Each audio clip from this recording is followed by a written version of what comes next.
100세 때 나오신 분은 제가 3년 만에 뵙는 것 같습니다. 20세기를 대표하는 세계적인 역사가 중에 아놀드 토인비 교수가 있습니다. 역사를 전공하는 사람들에게는 정말 중요한 학자고, 또 그가 썼던 12권의 역사책, 그 역사의 연구라고 하는 책은 아주 교과서 같은 책입니다. 토인비는 이 책을 통해서 세계 모든 문명사를 다 정리합니다.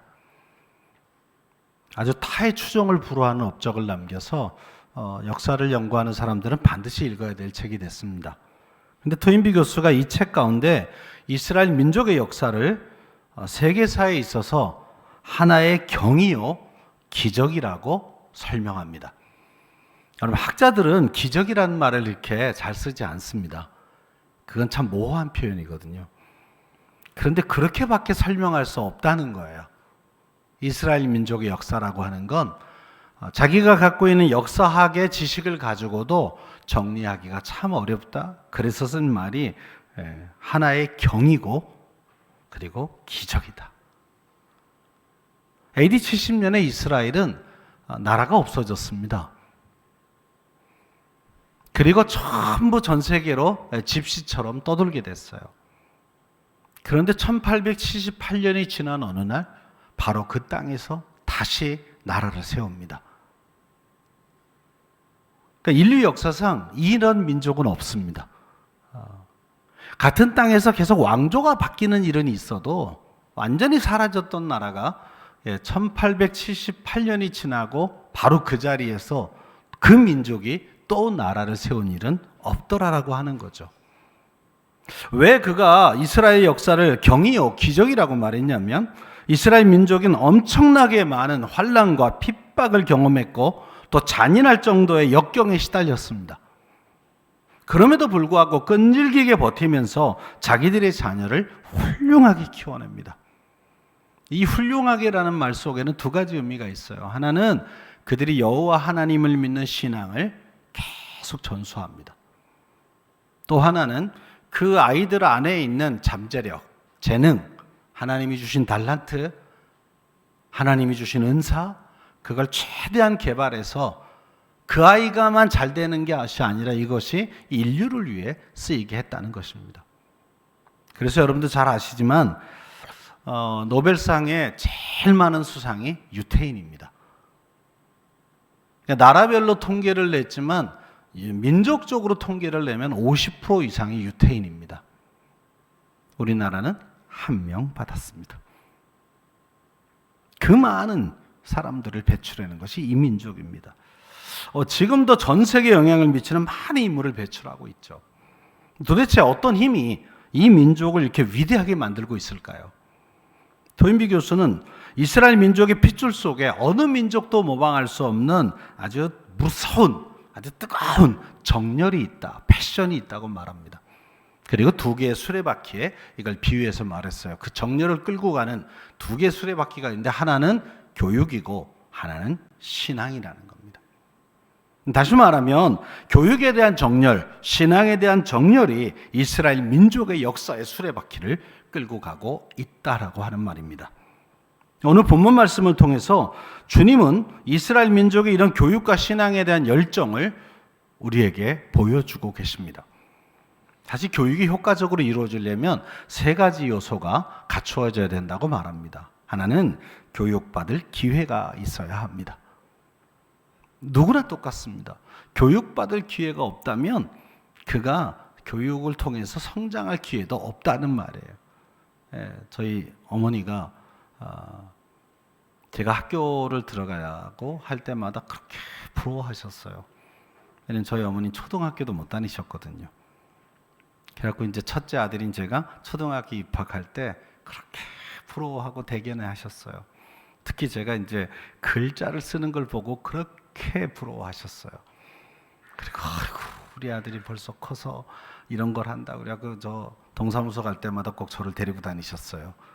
가서 뭘 쓰라 그러면 본인은 못 쓰시니까, 그래서 이제 이름 쓰라 그러면 제가 이름 쓰고 그러면 이렇게 보시면서 그렇게 부러워하세요. 그리고 하신 말씀이 있어요. 나도 우리 아버지가 나 공부시켰으면 이렇게 안 살았을 텐데. 그쵸? 그분도 저처럼 부모님에 의해서 교육의 기회를 많이 받았다면 당신의 이름을 왜 글자를 못 쓰겠습니까? 근데 신앙도 마찬가지거든요. 신앙도 계속 신앙에 배울 기회들을 만나야 돼요. 그 대표적인 게 예배 시간이에요. 뭐 성경 공부나 제자 훈련도 있지만 계속 믿음의 공동체 안에서 그 신앙을 교육받을 기회가 있어야 사람은 신앙으로 다가오게 됩니다. 여러분 일주일에 1시간 운동해서 몸이 좋아질까요? 그런 일이 있을까요? 일주일에 한 번, 1시간 운동하면 우리 몸이 좋아집니까? 안 한 것보다 낫겠죠. 근데 보통은 3번 이상은 해야 된다 그래요. 그래서 운동을 하려면 일주일에 3회 이상을 해라. 왜? 그래야 운동 효과가 나온다는 거예요. 그럼 한 달만 그렇게 하면 됩니까? 아니요. 괜찮잖아. 요새 바디 프로필 찍는 게 젊은 애들에게 유행인데 그거 하려면 보통 6개월 막 이렇게 잡고 정말 식단 조절하고 뭐 가서 PT 받고 해가지고 사진 한번 찍고 도로 뚱뚱해지죠. 네. 왜냐하면 계속 유지 안 하면 원위치 돼요. 근데 여러분 우리 한국 교회의 다음 세대 아이들은 신앙 교육을 일주일에 한 번 1시간 받습니다. 그러니까 얘네는 신자가 안 되는 게 맞아요. 정상이에요. 신자가 될 수가 없어요. 일주일에 한 번 1시간 가지고 신자가 될 가능성은 없습니다. 그래서 그 40년 동안 한국교회는 다음 세대 사역이 내려앉은 거예요. 뭐 많은 분들이 출산율의 저하 뭐 이런 얘기 하는데 그거 거짓말이에요. 출산율이 저하된 그 퍼센테이지보다 한국교회 다음 세대가 줄어든 퍼센테이지가 3배로 많습니다. 그러니까 한국교회가 다음 세대 아이들에게 신앙 전수하는 걸 실패했다는 말이에요. 두 번째, 교육의 두 번째 요소는 상징적 도구가 있어야 돼요. 교육에 적당한 그 교보제가 있어야 되는 거예요. 일반 학교에서 교육은 이제 그걸 교재나 또는 시청각 자료 이런 걸 통해서 아이들을 가르칩니다. 근데 신앙교육의 가장 중요한 상징적 도구는 뭘까요?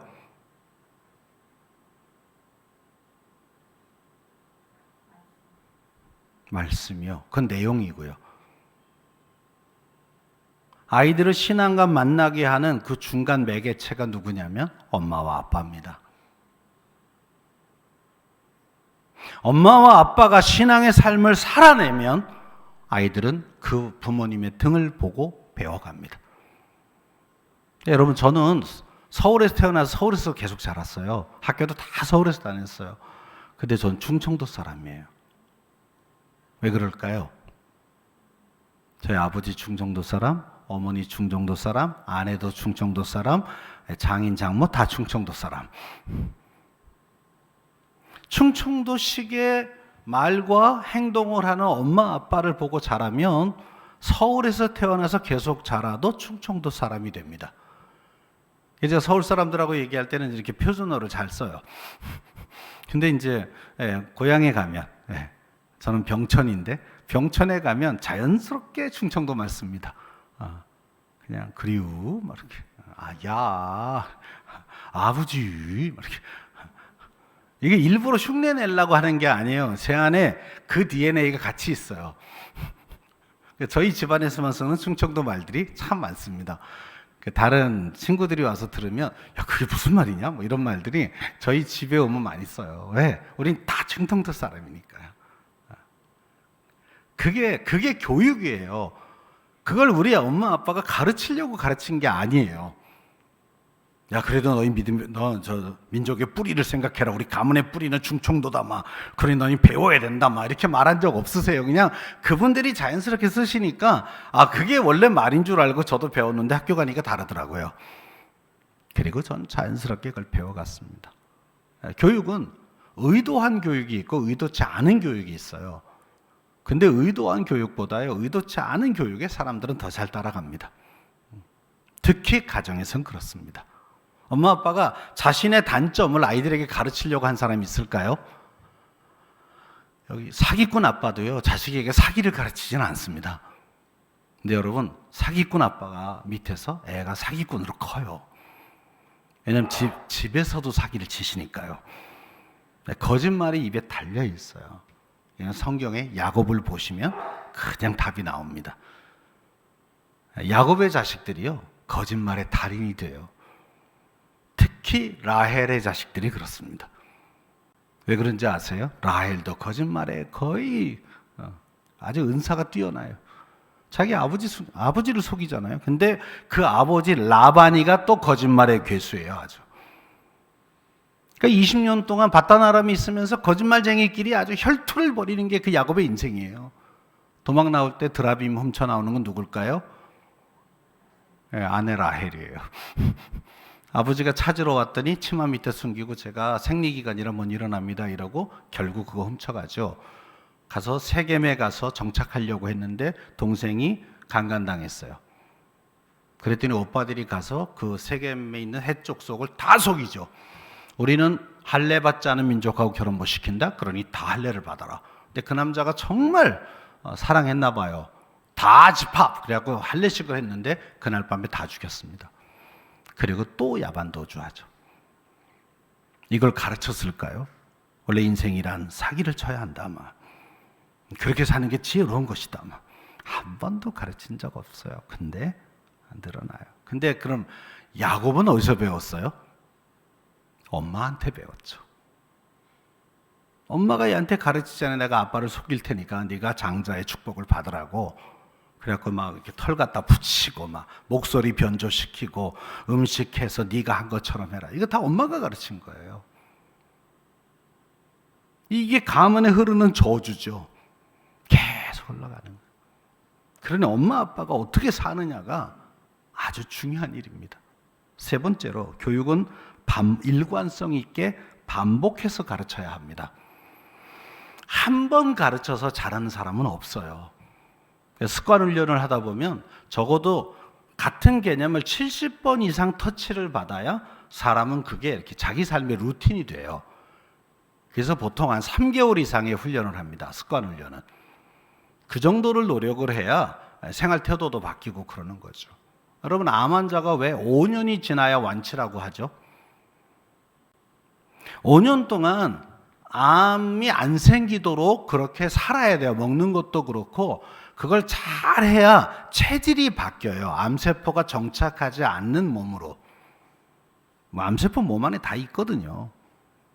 그래서 이제 5년을 그걸 잘 지키면 의사가 완치 그래요.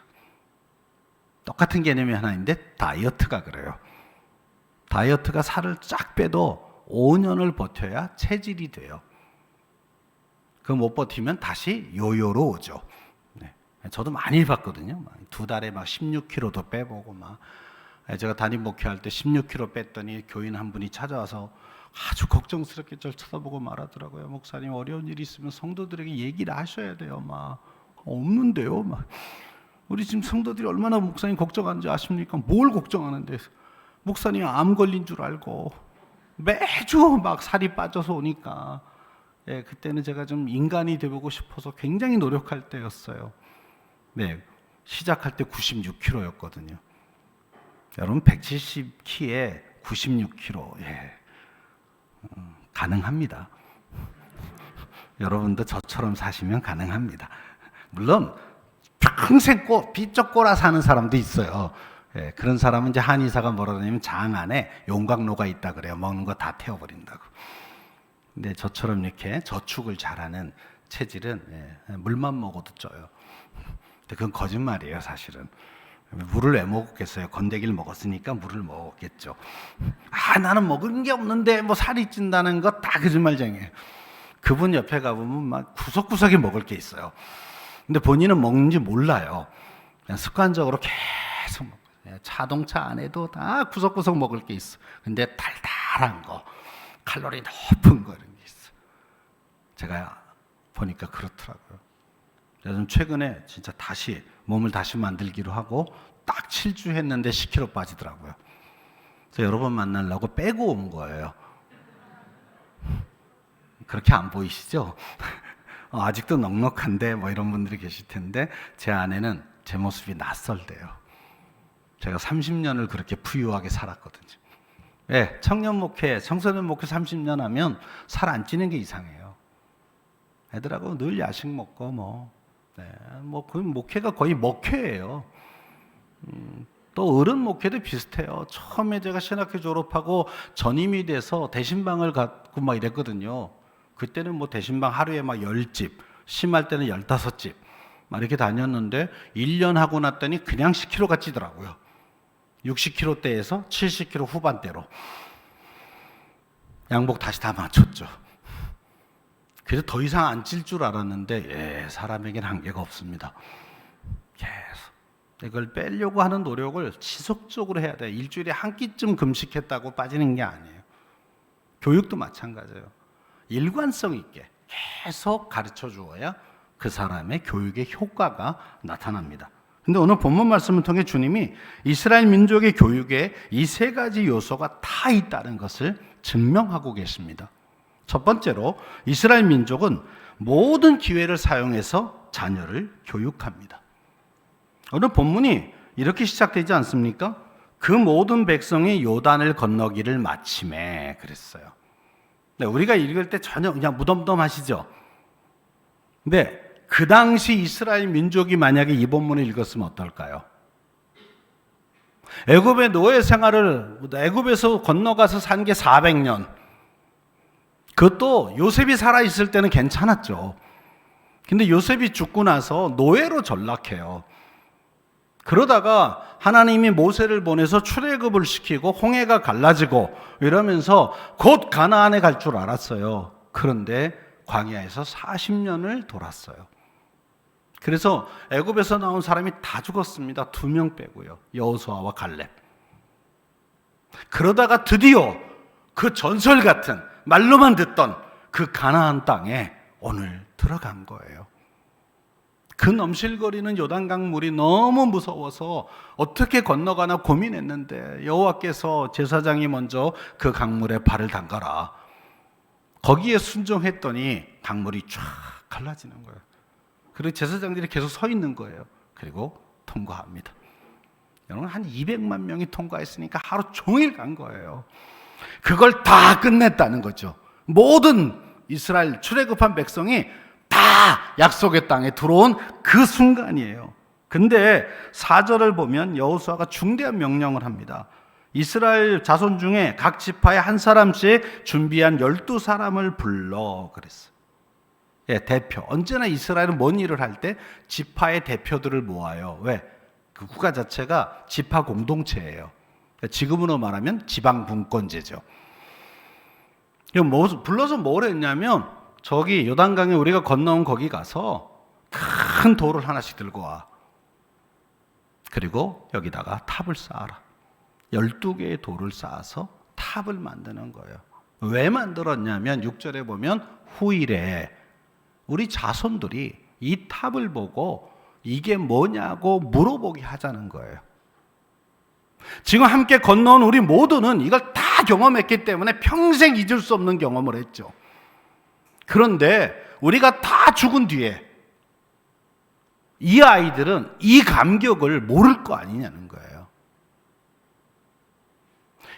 그때를 위해서 지금 탑을 쌓자는 거예요. 요단강면에다가. 그리고 나중에 아빠 이건 뭐야? 할아버지 이건 뭐예요? 애들이 이렇게 물을 때 우리가 옛날에 애굽에서 400년 동안 노예로 살았단다. 근데 여호와 하나님께서 모세를 보내셔서 홍해를 갈라 우리를 강해로 나오게 하셨고 40년을 지나는 동안에 불기둥과 구름기둥으로 우리 인도하시고 아침에는 만나를 주시고 밤에는 메추라기를 주시며 미디안이 쳐들어오면 우리가 막아낼 수 있도록 힘을 주시고 물이 없을 때는 반석을 치면 물이 나오게 하시고 그리고 이 요단강 넘실거리는 물을 정말 제사장들이 섰을 때 갈라주고 당신들이 평생 경험했던 그 생생한 간증 살아계신 하나님의 이야기 들은 이야기가 아니라 경험한 그 이야기를 계속 전수하기 위해서 그들은 이 탑을 쌓습니다. 다시 말하면 그들은 고생스럽게 요단강을 빠져나온 다음에 이제 살았다 막 축제하고 난리를 친 게 아니라 이 경험을 우리도 잊지 않고 그리고 우리의 후손들에게도 이걸 계속 알려주기 위해서 지금 제일 먼저 탑을 쌓자고 이야기를 한 겁니다. 그러니 그들은 자녀들에게 살아계신 하나님, 우리가 경험한 하나님을 전하는 것이 최우선 가치였습니다. 과거에 고생을 많이 한 사람들은 그들의 고생을 자녀들에게 알리기를 꺼려하는 경우도 있어요. 그런데 그들은 아니었어요. 자기들이 경험한 이 고생스러운 일들을 통해 얻은 그 어떤 것과도 바꿀 수 없는 그 소중한 교훈을 자녀들에게 어떻게 가르칠 것인가를 항상 최우선의 가치로 생각했습니다. 그래서 기념비를 세웁니다. 그리고 후손들에게 그걸 재료로 삼아서 계속 이 간증이 나오게 만드는 겁니다. 사실 신명기 6장에 우리가 자녀 교육에 관한 이야기를 할 때마다 늘 읽는 쉐마 이스라엘 말이 있어요. 이스라엘아 들으라. 너는 마음을 다하고 뜻을 다하고 힘을 다해 주 너의 하나님을 사랑하고. 여러분 그 말의 핵심이 뭐냐면요. 부모인 너희들이 먼저 하나님을 뜨겁게 사랑하는 삶을 살아라. 그리고 뒤에 뭐라고 나오냐면 이걸 자녀들에게 부지런히 가르치라. 근데 부지런히 가르친다는 게 무슨 뜻이냐? 그 다음 절부터 설명해요. 네가 누웠을 때든지 앉았을 때든지 길을 갈 때든지 어떤 상황, 어떤 시간, 어느 장소 모든 걸 다해서 자녀에게 가르치라. 또 자녀가 살아가는 환경도 다 바꿔라. 문 기둥에다가 문설주에다가 그리고 부모의 이마에다가 부모의 양손에다가 이 말씀을 다 기록해라. 자녀의 시선이 닿는 데마다 다 바꿔라. 집의 인테리어도 다 그렇게 해야 되는 거예요. 나는 화이트 톤이 좋아 이런 게 아니고요. 거기에 그냥 거실에 나가도 신앙을 느낄 만한 분위기를 만들어라는 거예요. 식탁에도 아이들의 방에도 애들이 시선이 가는 곳마다 하나님이 느껴지게 해라. 자, 우리 집은 그렇다. 지금 내가 사는 집은 그렇게 다 했다. 네, 오늘부터 합시다. 돈 많이 안 들여도 됩니다. 아주 간단합니다.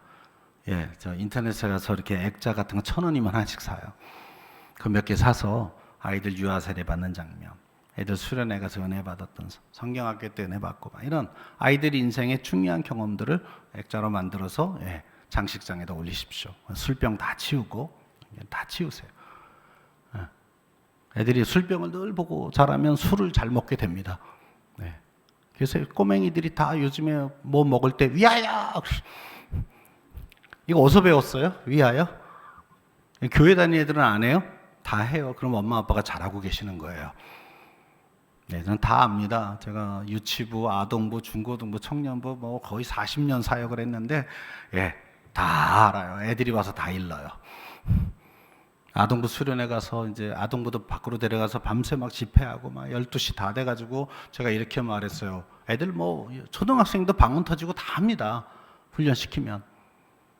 자, 이제 목사님하고 개인적으로 기도할 사람은 남고 들어가 자라. 그러면 제일 먼저 누가 가냐면 선생님들이 가세요. 애들은 다 남았어요. 그 뜨겁게 기도하던 그 마음에 목사님께 기도받겠다고 다 남았어요. 12시에 한 명씩 나와 무슨 기도할까? 예, 어린이 3대 기도 제목이 있습니다. 1번 엄마 아빠 싸우지 말게 해주세요. 2번 아빠 술 끊게 해주세요. 아빠 담배 끊게 해주세요. 이게 3개예요. 애들이 다 일러요. 와서 목사님 울면서. 가정의 분위기가 그러면 이게 전수돼요. 여러분, 남편이 아내에게 손찌검을 하기 시작하면요, 그 아들이 장가가서 그 짓을 또 해요. 그 아들이요, 그런 아버지가 정말 싫었거든요. 내가 힘만 있으면 저 아버지랑 싸우고 싶죠. 근데요, 본대로 합니다. 그래서 저는 결혼 예비학교 이런 거 할 때 자매들에게 그 얘기를 해요. 꼭 남편의 집안에 가서 분위기를 보고 아니면 지금 파혼해라. 네, 집안에 아들이 엄마 아빠로부터 신뢰를 받고 있나를 봐라. 아들의 한마디가 엄마 아빠에게 다 인정되고 있냐, 아니면 개무시당하고 있냐. 개무시당하면 네, 부인이 힘들어져요. 왜? 부인이 반대하면 엄마 아빠한테 그 생겼던 분노를 부인에게 터뜨려요. 엄마 아빠는 대항할 수 없었기 때문에 그 분노가 이렇게 안에 이렇게 눌러 있죠. 그래서 이제 그런 비슷한 짓을 하는 사람인데 내가 만만한 사람에게 터져요. 네, 그게 성경에서 보이는 다윗의 아킬레스건이에요. 다윗이 원래 아버지한테 개무시당했거든요. 사무엘이 왔을 때 이 집에서 왕이 날 아들이 있다? 아들들 좀 보자. 7번째 아들까지만 보여줬어요. 8번째가 누구게요? 다윗이었어요. 그러니까 얘는 아버지한테 예선 탈락. 넌 양치기 하고 있어. 넌 아닐 거야.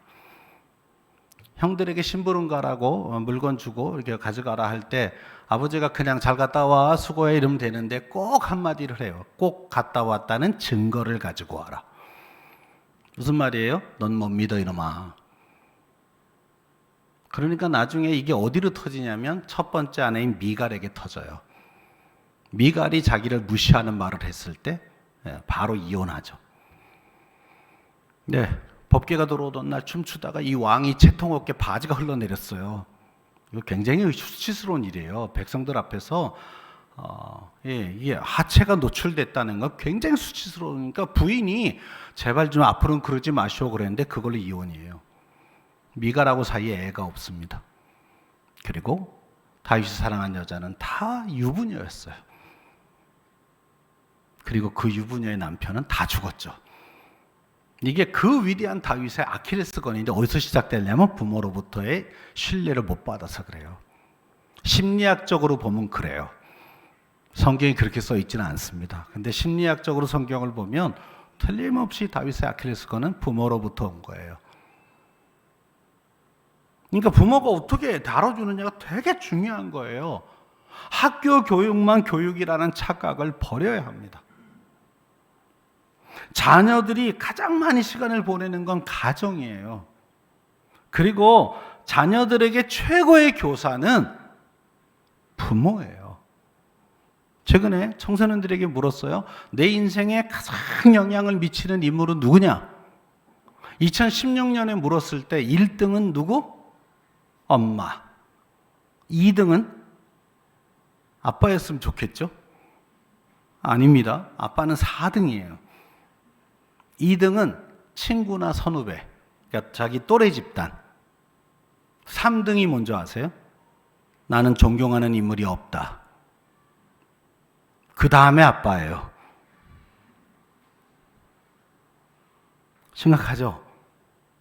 다행히 최근의 조사에서 아빠가 2등이 됐어요. 아마 이건 코로나의 영향인 것 같아요. 코로나 때문에 집에서 아빠를 만날 시간이 많아진 거예요. 그래서 최근 조사에 엄마 아빠를 합치면 내 인생에 가장 영향을 주는 인물 1등, 2등인 엄마 아빠를 합치면 70%가 넘습니다. 70%가 넘는 청소년이 엄마 아빠가 내 인생에 가장 중요한 인물이라고, 영향력 있는 인물이라고 말해요.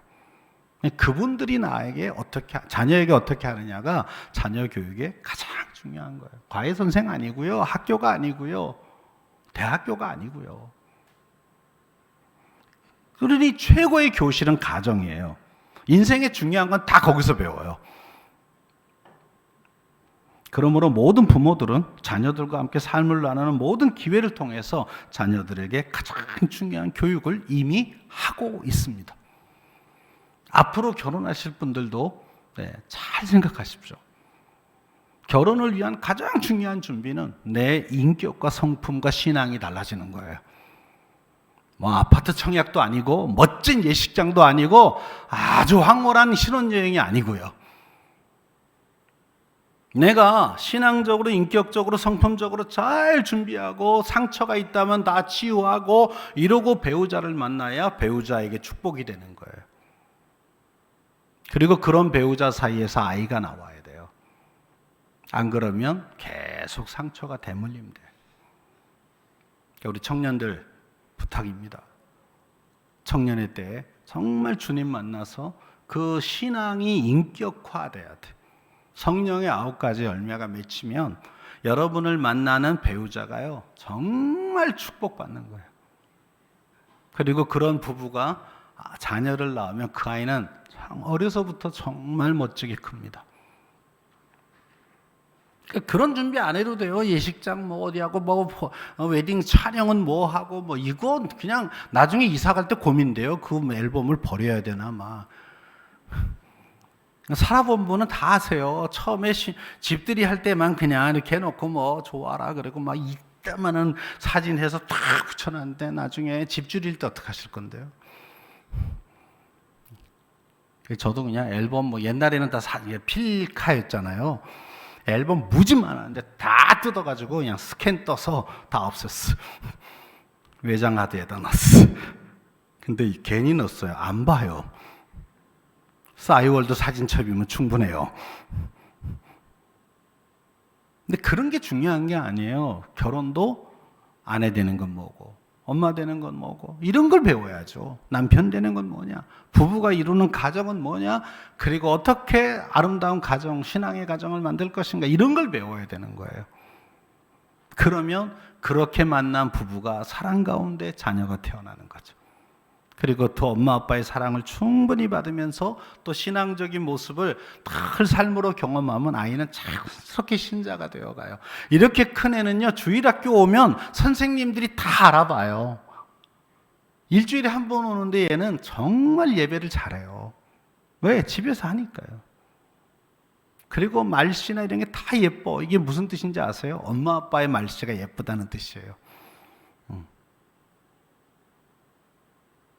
이게 자녀들에게 주는 최고의 축복이 아닐까요? 그러면 자녀를 키우고 계신 부모님들은 그 모든 행동이 내 자식의 교육이 된다는 걸 잊지 말아야 해요. 그래서 성경이 뭐라 그러냐면 자녀를 노엽게 하지 마라. 어떻게 할 때 노엽게 되냐면 부모가 그 상처대로 자기 기질대로 모난 성격 그대로 자녀를 대하면 아이가 노엽게 됩니다. 그걸로 하지 말고 주의 교양과 훈계로 양육하라. 근데 자녀 교육을 네 성질대로 하지 말라는 거예요. 네 기질대로 하지 마라. 하나님이 주신 원리대로 해라. 신앙으로 바뀐 원리대로 하라. 그래야 그 자녀가 부모를 공경하는 거예요. 아유, 빨리 커라. 그냥 이 집을 떠나야 된다. 이게 아니고요. 근데 왜 우리는 자녀 교육이나 가정 생활은 그렇게 믿음으로 성경으로 안 할까요? 다 안 한다 그래도 죄송해요. 잘하는 분이 가끔 계세요. 그냥 보편적 얘기를 하는 거예요. 아니, 교회에서 보면 너무 잘하세요. 기도를 시켜도 잘하고 찬양할 때 보면 진짜 다 천사예요. 봉사 정말 열심히 잘하세요. 지금 21세기에 뭐 교회 주방 봉사를 말도 안 돼요, 세상에서는. 근데 대부분의 한국 교회는 다 해요. 제가 있는 교회는요, 사실 성전 건축 기간이 좀 길었거든요. 그래갖고 2019년에 입당을 했어요. 9월 달에. 온갖 고생을 몇 년을 하다가 입당을 해가지고 빚을 그냥 90억을 지었고 막 그래갖고 이제부터 이제 부흥하자. 근데 코로나 와버렸어요. 열심히 갚았는데 아직 60억 남았습니다. 교인 400명인데. 근데 놀라운 일은요, 주방 봉사자, 저희는 주방부가 따로 있어요. 약간 전통교회라. 주방부가 건축 시작하던 해부터 지금까지 건축을 위해서요, 반찬 만들어 팔아가지고 헌금한 게 3억 5천이에요. 이건 믿을 수 없는 일이에요. 그 20명도 안 되는 그 인원이요, 작년에도 3천만 원. 저희 집도 그거 다 사다 먹습니다. 시장보다 더 싼데 훨씬 맛있어요. 그래서 그냥 예배 끝나고 쫙 진열하면 30분 내에 완판. 그래서 저는 30분 꼭 지나고 가요. 우선 교인들에게 기회를 주고, 그리고 가서 혹시 안 팔린 거 있어요? 그럼 그거 무조건 사요. 어떤 때는 가면 하나도 안 남아요. 근데 그런 봉사를 하는 데가 어딨냐고요. 근데 그분이 집에 가서 가정 안에서 그렇게 성경적 원리를 가지고 잘 섬기냐? 그건 퀘스천이에요. 그래서 어느 학자는 이렇게 말해요. 우리는 2번 회심해야 된다. 한 번은 나 자신의 구원을 위해 회심하고, 또 하나는 내 자녀의 교육을 하나님의 방식대로, 성경의 방식대로 하기로 결정하며 회심해라. 옆집 아줌마의 정보가 아니고, 학원에서 알려준 방법이 아니고, 세상의 가치관이 아니고, 성경의 가치관으로 내 자녀를 양육하기로 회심하라는 거예요. 한국교회가 이걸 못하면 미래가 없습니다. 참 죄송한 얘기인데 이대로 10년만 가면 한국교회는 100만 명 밑으로 떨어집니다. 인구 절벽 플러스 신앙 절벽이 와요. 이미 30대, 40대가 교회를 무지하게 떠났습니다. 없어요. 이렇게 이제 신도시에 개척한 교회는 그래도 젊은 그룹이 있는데, 동탄만 해도 뭐 그런 그룹이 많으니까요. 일반 전통적인 지역은 이미 다 떠난. 제가 주일 예배 설교를 매주 갑니다.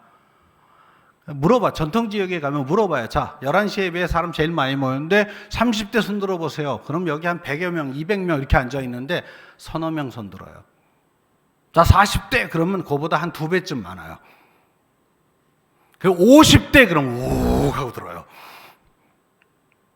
거기서부터 또 줄어요. 이제 60대 줄고 70대 줄고 이래요. 이제 가신 분들이 자꾸 많아서. 한국교회가 50대가 건재하니까 버티는 거예요. 근데 이러고 10년 더 가면 이분들이 이제 노인으로 들어가요. 근데 밑에서 안 올라와요. 네, 그 10명 손들은 사람이 50대죠. 죄송한, 내가 얘기해요. 그냥 솔직하게.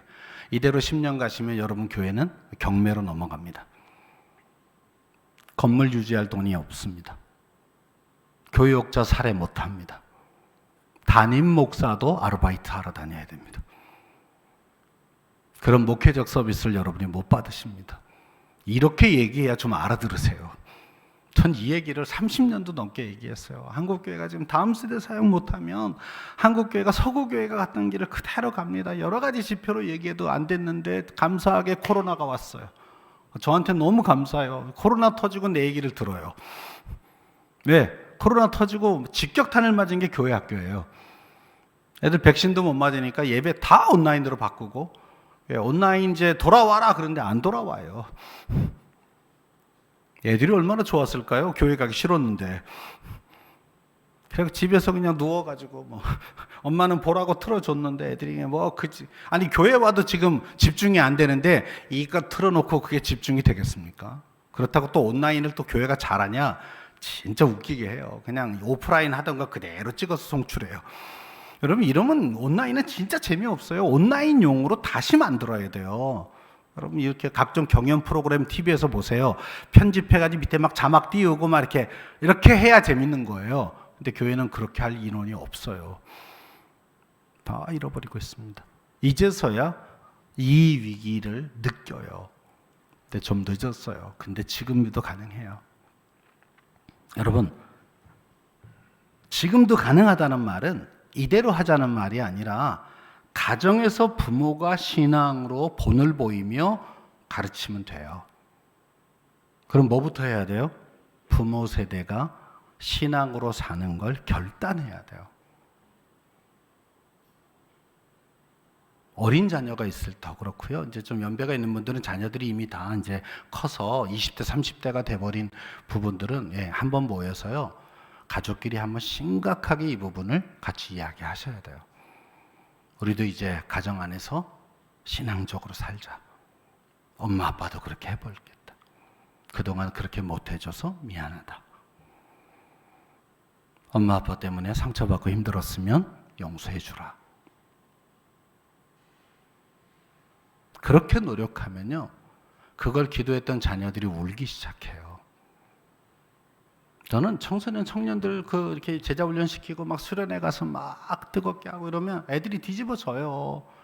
근데 애들이 그렇게 은혜 받고 나면 저는 끝나면 항상 새벽 기도에 3주씩 했거든요. 방학 때 수련회 끝나면 아동부든 뭐 중고등부든 청년부든. 왜? 그 한 2, 3일 가서 뜨겁게 해버리면 그 다음에 그냥 원위치 되니까요. 그걸 다지는 기간이 필요했어요. 제가 신대원 다니는 파트 전도사일 때도 방학 내내 새벽 기도했어요. 아이들 다 나오라 그래갖고. 그러면 이 아이들이 무슨 기도 제목을 가지고 오냐면 우리 엄마 아빠는 어떻게 해요? 근데 그 엄마 아빠가 교회 일꾼이에요. 중직자라고요. 자기가 성경을 알고 신앙을 알고 보니까 부모가 걱정이 되는 거예요. 근데 이 얘기를 잘못하면 혼날까 봐 얘기도 못하고, 목사님 이럴 때는 어떻게 해야 돼요? 심지어는 먼저 안 믿는 부모는 더 하고요. 저는 그때 이렇게 말해요. 정말 엄마 아빠를 사랑하는 마음으로 대놓고 얘기 못하면 밤에 엄마 아빠 잠들면 그 문 앞에 가서 무릎 꿇고 문고리 붙잡고 엄마 아빠를 축복하며 기도해라. 네 눈물로 엄마 아빠의 문지방을 적셔라. 우리는 엄마 아빠를 못 바꾸는데 하나님은 바꿀 수 있다고 믿고 하자. 그럼 아이들이 그걸 시작합니다.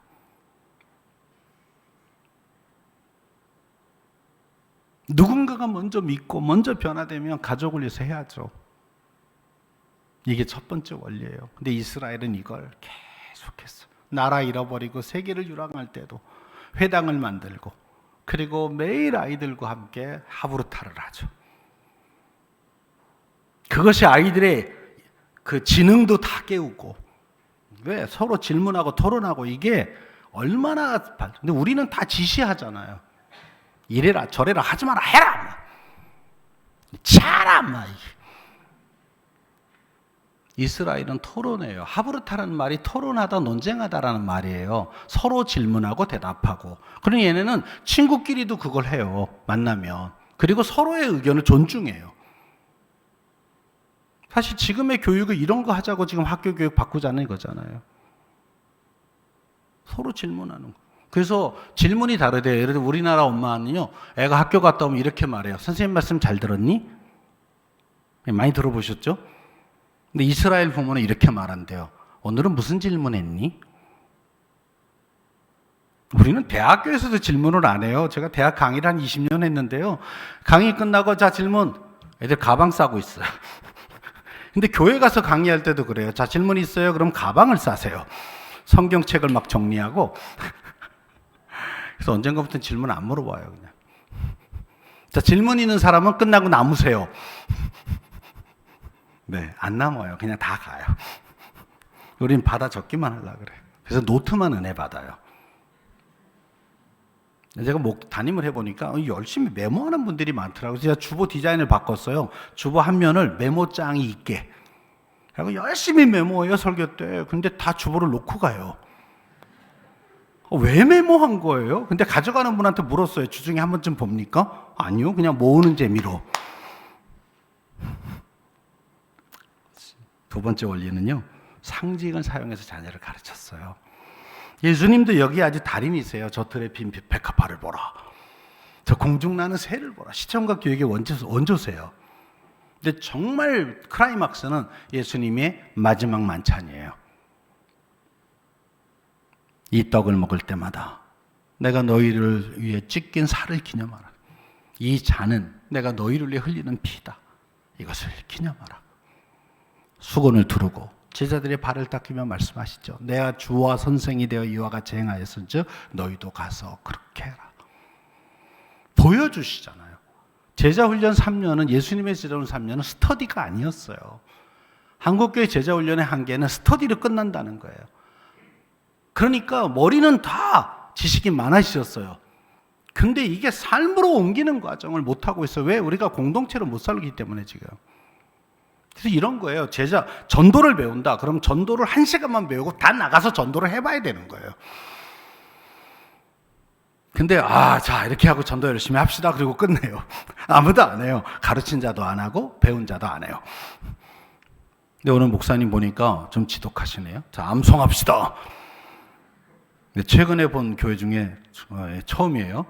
목사님이 딱 앞에서 암송 시범 보이고 다 하라고. 근데 저는 이거보다 조금 더 지독하게 했어요. 계속 누적했어요.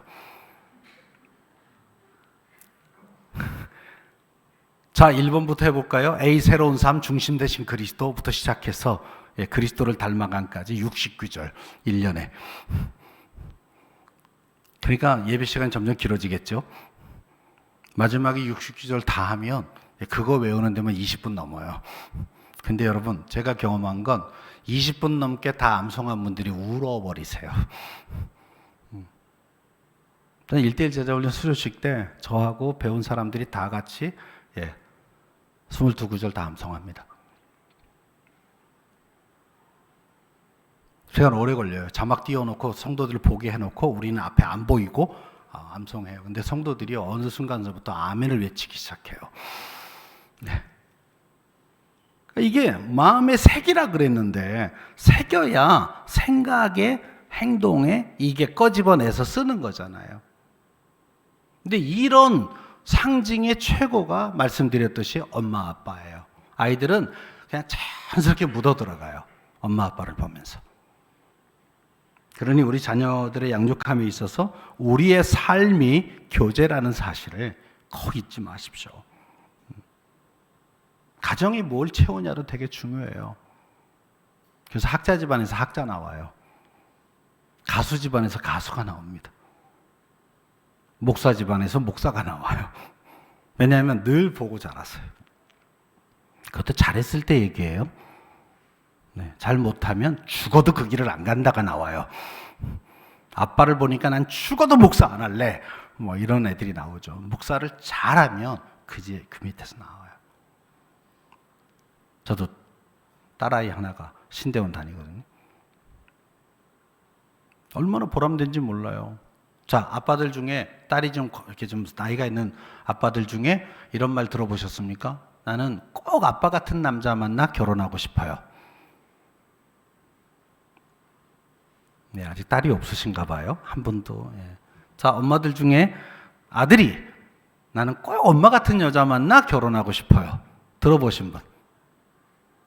네, 연로하신 분들이 안 계셔서 그런 줄 믿고, 예. 자녀 두신 분들은 꼭 언젠가 이 말을 들으세요. 듣도록 하세요, 좀. 근데 한국은 그 반대가 더 많아요. 아빠 같은 남자 만날까봐 결혼 못 하겠어요. 이게 리얼이에요. 제가 청년들하고 수없이 들었던 얘기예요. 연애하다가 결혼 프로포즈 받으면 헤어지는 애들. 연애까지는 좋은데 결혼은 결심이 안 돼요. 왜? 자기가 본 롤 모델이 너무 불행해요. 그런 사람이 저희 집안에 한 명 있습니다. 네, 제 동생이 내년에 60살이에요. 근데 결혼 안 해요. 연애 많이 했어요. 지금도 만나는 남자가 있어요. 이 남자는 20년 넘었어요. 근데 결혼 안 해요. 물어봤어요. 아빠랑 엄마 사는 거 보니까 결혼 안 하는 게 좋을 것 같다. 제가 사별을 하고 재혼하려고 그랬더니 우리 여동생이 제일 막았어요. 한 번 했으면 됐지 뭘 또 하냐 막. 근데 저는 첫 번째 결혼이 너무 행복했거든요. 아내가 암으로 가서 그렇지. 그 18년이 정말 너무 행복했거든요. 근데 그걸 보고 자란 저희 아들, 딸은, 저희 딸은 24살에 결혼하겠다고 남자를 데려와서 지금 당장 시켜달라고. 그래서 제가 말려서 25세 했습니다. 지금 32살인데 결혼 8년 차예요. 너무 행복하게 살아요. 우리 아들은 이제 30살인데, 지금 장가 가려고 열심히 지금 뭔가 준비를 하려고. 애비가 모아놓은 재산이 없어서요. 그리고 이제 전 재혼해서 딸 둘을 또 얻었는데, 그 중에 제일 막내가 곧 결혼합니다. 얼마 전에 상견례를 했어요. 너무 좋아요. 28살인 딸이 39살짜리를 데려와서 결혼하겠다고. 그래서 이렇게 물었어요. 사랑하니? 이렇게 안 묻고 존경하니? 이렇게 물었어요. 그랬더니 정말 이 남자면 존경하고 따라갈 수 있대요. 그래서 허락했어요. 여러분, 부모가 예쁘게 살면요, 애들이 결혼에 대한 꿈이 생겨요. 이게 교육이에요. 뭐 결혼해라, 아기를 낳아라, 이런 소리 할 필요 없어요. 그런 부모를 만난 애들은요, 그냥 가서 아기도 잘 낳아요. 제 주변에 아기 낳은 아이들 많아요. 제 제자들 중에. 제가 늘 강조했거든요. 성경의 첫 번째 명령에 순종하지 못하는 놈은 끝의 명령도 못한다. 첫 번째 명령이 뭔지 아세요? 생육하고 번성하여 땅에 충만하라. 번성이란 셋째부터다. 왜냐하면 둘이 결혼해서 둘을 낳는 거 본전이라 그러지 이걸 번성이라고 안 한다. 셋째부터 번성인데 기왕이면 따블로 하자. 넷은 낳자. 아들 둘, 딸 둘. 이게 애들 건강에도 제일 좋다. 아들 셋, 딸 하나. 이게 아주 나쁘죠. 이 딸이 남자로 커요. 칼싸움하고 막 이렇게. 근데 반대도 되게 웃겨요. 딸 셋, 아들 하나. 그럼 딸이 이제 아들이 소꿉장난을 하죠. 인형 빗기고 있고 막 이렇게. 이게 교육이에요. 마지막 원리가 뭔지 아세요? 일관성 있게 지속적으로. 그래서 앉아있든지 누워있든지 길을 갈 때든지 다 해야 되는 거예요. 사도신경 주기도문 왜 계속 반복하죠? 우리 암송을? 중요하기 때문이에요. 아침마다 왜 우리는 말씀을 묵상하고 또는 새벽 기도를 나와야 하죠? 그렇게 경건생활해야 몸에 익혀지기 때문이에요. 그게 일관성 있고 반복적인 겁니다. 식사 때마다 기도하는 거 되게 중요하잖아요. 군대 가서 식사 시간 5분 그래도 전 기도하거든요. 아니 밥만 보이면 그냥 자동으로 머리가 숙여져. 그래갖고 막 어려움도 많이 당했죠. 조교가 와서 뒤통수 팍! 빨리 쳐먹어. 안 맞으려고 또 이렇게 하고선 또 기도했더니 또 그냥 눌러가지고 또 코 박고 막.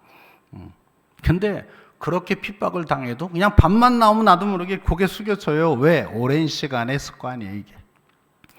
지침! 그래갖고 딱 누웠는데 이렇게 하면 안 되는 거잖아요. 그래서 일어나서 또 기도했더니 또 맞고. 그다음부터 누워서 기도했어. 되게 아프더라고요, 이게. 빡빡머리 깎고 뒤에 맞으면 되게 아파요. 누워서 하나님 죄송합니다. 제 믿음이 여기까지입니다. 여기서 애매하게 순교할 수는 없습니다. 네. 누워서 기도했죠. 근데 누워서 기도하는 이제 어려움이 있는데 언제 잠들었는지 몰라요. 하나님 죄송해요. 이러다 보면 이제 아침이에요. 근데 저는 그 기도가 하나님에게 상달됐다고 믿어요. 왜? 그 어려움 중에도 아버지의 이름 불렀으면 됐죠. 그 하루의 마지막에 그 피곤한 날 하나님을 부르. 이게 그냥 시켜서 됩니까? 이게 어려서부터 신앙 훈련을 그렇게 해오니까 자기 전에는 하는 거죠. 이게 반복 훈련이에요. 저는 모태신앙이 아니어서 이게 좀 쉽지 않았는데 저희 아들, 딸 보니까 모태신앙에서부터 그렇게 훈련하니까 거실에서 잠든 아이를 안아서 침대에 갖다 눕혔더니 제 아들이 갑자기 엉덩이를 하늘로 쳐들고 머리를 쳐박고 기도하고 있더라고요. 취침 기도를. 이게 반복 훈련의 효과예요. 언제나 그분을 기억하는 거예요. 결국 건강한 교육 환경을 만들고 아름다운 공동체를 형성하는 건 반복 훈련을 통해 일어나는 겁니다. 사실 교육에 대한 열정, 신앙에 대한 열정을 구분했을 뿐이지 이 두 개가 이스라엘에서는 같은 거였어요. 왜냐하면 교육의 내용이 신앙이었고요. 신앙을 어떻게 전달하느냐가 교육이었어요.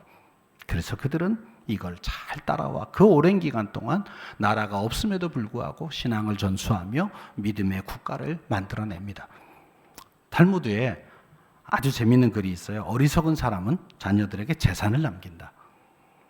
그리고 양식 있는 사람은 자녀들에게 지식을 남긴다.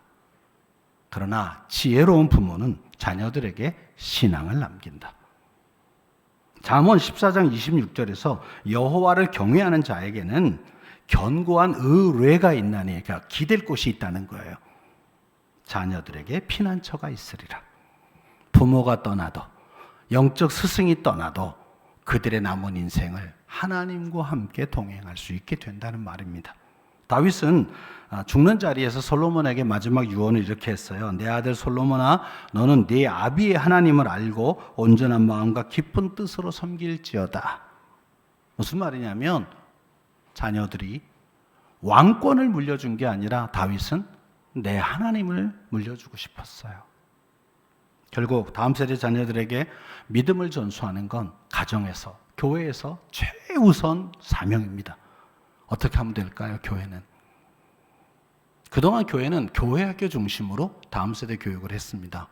열심히 했습니다. 지금도 열심히들 하십니다. 근데 획기적으로 바꾸지 않는 한 일주일에 한 번 1시간 교육으로는 이 사명을 감당할 수 없습니다. 그래서 이제 다시 성경적으로 가야 돼요. 성경 어디에도 내 자녀를 회당에다가 위임해라, 랍비에게 부탁해라 이렇게 말한 적이 없습니다. 가정에서 부모와 조부모가 신앙을 가르쳐라. 이게 성경의 방법이에요. 주일학교는 영국 사회에서의 사회적 현상 때문에 한 사람이 어린이들이 방치되는 그걸 돕기 위해서 교회가 아니고 그냥 사회의 운동으로 시작한 거예요. 그게 미국으로 건너가서 교회가 그 일을 담당하게 된 거죠. 그러니까 그거는 보조수단이에요. 가정에서 하고 그러지 못하는 아이들을 위해서 교회가 하는 거예요. 그러니 성경으로 돌아가야 합니다. 믿음의 부모 되신 분들, 또 앞으로 되실 분들, 이 성경의 가르침을 잘 기억하시고 부모인 내가 먼저 좋은 신앙인으로 준비되기를 최선을 다하십시오. 그리고 자녀들에게 믿음의 본을 보여주십시오. 그런 행복한 믿음의 공동체인 가정들이 모일 때 교회는 정말 행복한 공동체가 됩니다. 우리 더시티 사랑의 교회가 이렇게 부모들의 신앙, 조부모들의 신앙이 성경적으로 더 성숙해져서 그 신앙의 영향력이 가정으로 흘러가고 자녀들에게 흘러가서 정말 우리 자녀들이 그 좋은 부모 만난 축복을 평생 누리는 그런 교회 되기를 주의 이름으로 축원합니다. 기도하겠습니다. 하나님 아버지, 부족한 저희들을 하나님 자녀 삼아 주신 은혜에 감사합니다. 또 하나님, 이렇게 좋은 교회의 공동체를 통해 이 교회 한 지체로 그렇게 믿음 생활하게 하셔서 감사합니다. 그리고 우리에게 행복한 가정을 주신 것도 감사합니다. 그 가정이 천국을 경험하는 믿음의 공동체, 자녀들이 부모님을 통해 신앙을 배우고 부모가 정말 뜨겁게 사랑하며 한 영혼들을 키워가는 그런 가정이 되게 하옵소서. 이 교회의 변화, 이 가정의 변화가 세상으로 흘러가서 세상에도 복이 되어지는 교회요 가정이 되게 우리를 사용하여 주시옵소서. 이 사랑이 없어서 목말라 하는 수많은 인간들이 세상 가운데 있습니다. 가정에서 상처받고 이 사랑 경험하지 못해서 범죄자가 되고 이탈하게 되고 인생을 낙오하는 너무나 많은 아이들을 봅니다. 하나님도 아프시죠. 교회가 이 아버지의 마음을 알고 적어도 우리 믿음의 가정만큼은 그런 사랑이 충만하고 신앙이 계속해서 전승되어지는 그런 믿음의 가정 되게 하시고, 그것이 세상 가운데서 정말 빛으로 드러나 많은 가정들을 변화시키는 그런 복음의 증인, 복의 증인들이 되게 우리 성도들을 축복하여 주시옵소서. 감사하며 예수님 이름으로 기도하옵나이다. 아멘.